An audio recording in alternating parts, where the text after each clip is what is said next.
What is it about history that draws us in? What fascinates us about the items our ancestors used, the clothing they wore, the ways they traveled? What I see on people's faces oftentimes is a sense of awe. To walk into our gallery of culture and see the original Tiger Stadium sign, and it's the real deal. People are moved by that. That assembly line is, people actually worked on that. And it is amazing for kids and adults alike to be able to come through and imagine what it would be like to work there. It's been over 100 years since Detroit lawyer, businessman, and historian Clarence Burton and a group of friends he called Congenial Spirits founded the Detroit Historical Society. Since 1921, DHS staff and volunteers have worked to protect culture, to share the history of the Detroit area, and preserve hundreds of thousands of priceless artifacts. We have the most amazing artifacts, and only 5% of what is in our collection is on display at any given time. Displayed at the Detroit Historical Museum in the city's Cultural Center and the Dawson Great Lakes Museum on Belle Isle.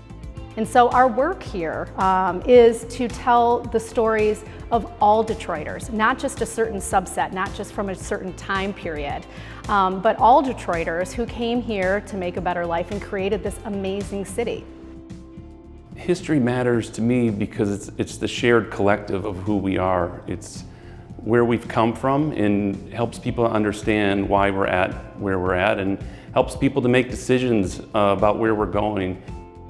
Sharing and displaying the stories and artifacts central to the identity of the Detroit area. Well, Detroit's story starts hundreds and hundreds of years ago, hundreds of years before Cadillac ever arrived. People can learn about the history of the Native American people, the history of the first colonists here. Explaining Detroit's important role in the Underground Railroad, the doorway to freedom for runaway enslaved people. Exploring the rich maritime history that helped build Detroit and the state of Michigan. Learning how cars built Metro Detroit and how Metro Detroit built cars. How Detroit became the arsenal of democracy, its retooled auto plants building the bombers, tanks, guns, helmets, and other materiel that helped us win World War II.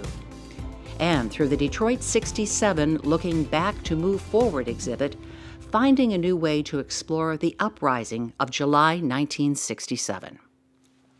That was by collecting over 500 oral histories from people who were actually there.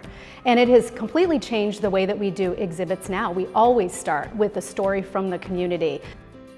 It gives us an opportunity to think about, in context of history, what have we really learned here? And how can we make sure that going forward, we're doing better? We're not making some of the same choices that put us in that place in the past.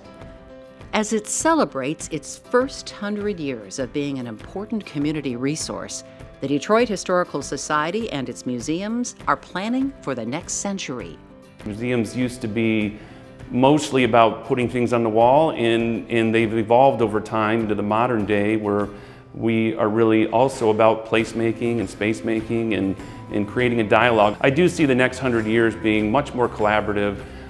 Technology is helping in that. Involvement of society is helping in that.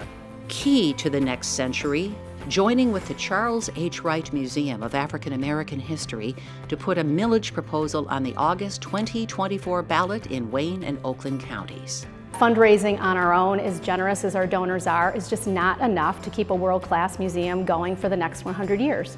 Our partners at the Charles H. Wright Museum for African American History are in the exact same position. We take it very seriously that we need to make sure that the stories continue to be told. Saying yes to the millage is a way to show you care. I will tell you, our conversations have been very positive with people in the community, whether it's government, industry, media. People feel it, they sense it, and they support it. It's truly magical. We feel that there's a warmth here in telling Detroit's story, although not all the stories are easy to tell. There's some controversy, there's some difficult topics to cover. And so our hope is in the future to continue to grow and expand our partnerships and expand what we're able to do here so that we can tell more of those stories and then also have space to talk about the future of Detroit and how the history and the future tie together. Well, we think every day about 100 years from now. And celebrating our centennial right now, it gives us an opportunity to really be introspective about that and to plan for that. I'd like people to know that the Detroit Historical Society and the museums are for everyone, and that we welcome you and we want you part of the conversation, and we look forward to building our relationship with you.